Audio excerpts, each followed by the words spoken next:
The Galactic Museum of Legendary Warriors stood as a monument to conquest, its crystalline halls stretching endlessly beneath the violet skies of Zenthar Prime. Representatives from 1,000 worlds walked its corridors, gazing upon relics of champions who had shaped the fate of civilizations, but none drew more attention than the armor in Hall 17, the armor of the Void Walker. Emma stood before it, her small human frame dwarfed by the towering display. The armor gleamed with an otherworldly sheen, its surface shifting between obsidian black and deep crimson, like blood moving beneath skin. Intricate patterns covered every plate, geometric impossibilities that hurt to look at directly. The helmet bore a single visor slit that seemed to absorb light itself. "Careful, human," chittered Kexthor, a mantis-like Skrell whose compound eyes glittered with amusement. "That armor has been here for 3,000 cycles. Your primitive oils might corrode its surface." A ripple of laughter spread through the assembled aliens. A hulking Vrothian, his scaled hide marked with battle scars, crossed his forearms. "The Void Walker's armor chose only the mightiest warriors in the endless war. Your species still fights with chemical propellants." Quaint. Emma didn't respond. She moved closer, her fingers hovering inches from the chest plate. Harry, her research partner, shifted uncomfortably beside her, his tablet clutched tight. "Emma, maybe we should look at her," interrupted Sikara, a serpentine Nagan whose voice dripped with venom. "The human thinks herself worthy. Tell me, little mammal, do you even know what the Void Walker was?" The armor required a neural interface so advanced that it could liquefy an unprepared mind in microseconds. The synchronization process killed 97 Skrell warriors before one succeeded. 83, Emma corrected quietly, still studying the armor. 83 Skrell, 14 were Vrothian. The records in the archive are incomplete. Kexthor's mandibles clicked in irritation. "You dare—" "And the synchronization didn't kill them," Emma continued, her brown eyes tracing the patterns on the gauntlets. "The armor rejected them because they approached it as a weapon. They wanted to dominate it, control it, bend it to their will." She finally touched the armor, her palm flat against the chest plate. The museum fell silent. Every species knew the stories. Touching the Void Walker's armor uninvited was taboo. Legends spoke of warriors vaporized, of consciousness torn apart, of prideful champions left as empty husks. Nothing happened. The Vrothian stepped forward, his heavy footfalls echoing. "Remove your hand, human." "You profane—" The armor ignited, crimson light erupted from every seam and joint, casting bloody shadows across the hall. The geometric patterns began to move, flowing like liquid across the surface. The visor slit blazed to life, twin points of white-hot radiance.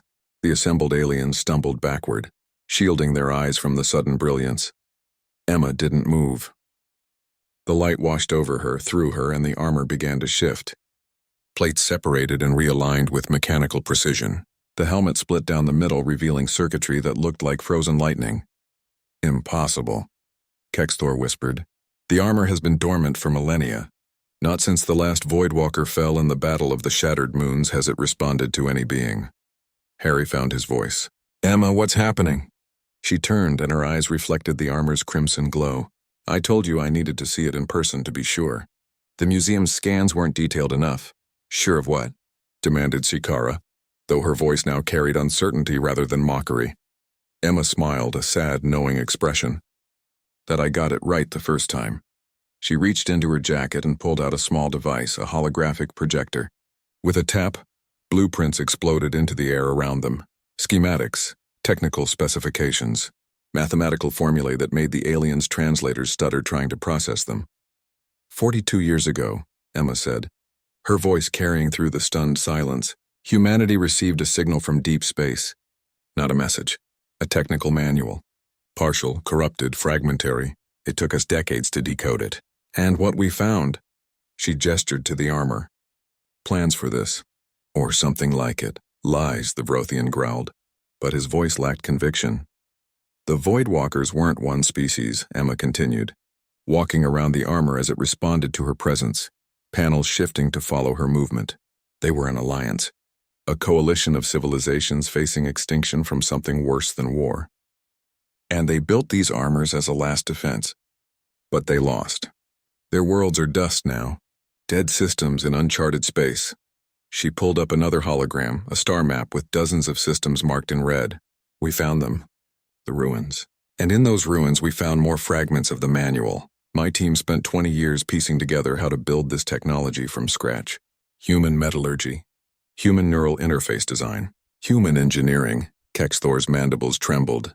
You're saying that this armor, Emma said, placing both hands on it now, was built on a human station in the Sol system 8 months ago? We followed the original specifications exactly. Every alloy ratio, every circuit pathway, every quantum entanglement node.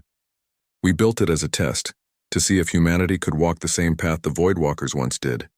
Then how is it here? Sikara demanded.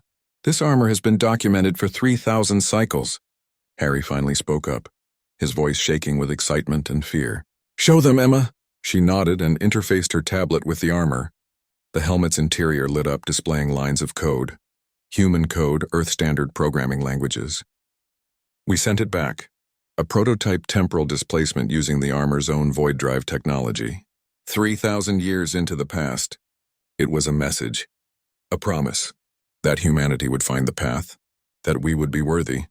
The armor fully activated now, standing upright without support. It took a single step forward, servos whining, and the entire museum trembled.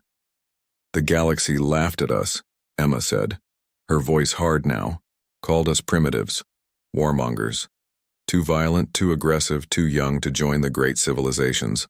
But the Voidwalkers didn't build these armors for the peaceful. They built them for survivors, for fighters, for species that refused to surrender in the face of annihilation. She turned to face the assembled aliens, backlit by the armor's crimson glow. In 3 months, we're launching the first human Voidwalker program. 50 armors, 50 volunteers. Because that signal we decoded, it had a warning attached. The threat that destroyed the Voidwalker's civilization is still out there. Still coming, and in approximately 200 years it will reach this galaxy. The museum erupted in chaos. Aliens shouting in a dozen languages, demanding proof, calling for security, crying fraud.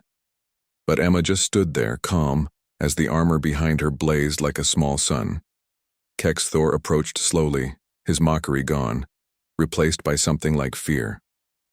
If what you say is true, why reveal this now? Emma's smile faded. Because humanity can't do this alone. The Voidwalkers couldn't either, and they were more advanced than any species in this room. We need allies. We need the galaxy to stop laughing and start preparing, because what's coming won't care about your empires, your trade routes, or your 1,000-year-old grudges. She placed her hand on the armor one final time, and it powered down, returning to its dormant state. But everyone in that hall could still see the faint glow beneath its surface, pulsing like a heartbeat. The Voidwalkers left us a weapon, Emma said quietly. It's up to us to become worthy of using it. In the silence that followed, not a single alien laughed.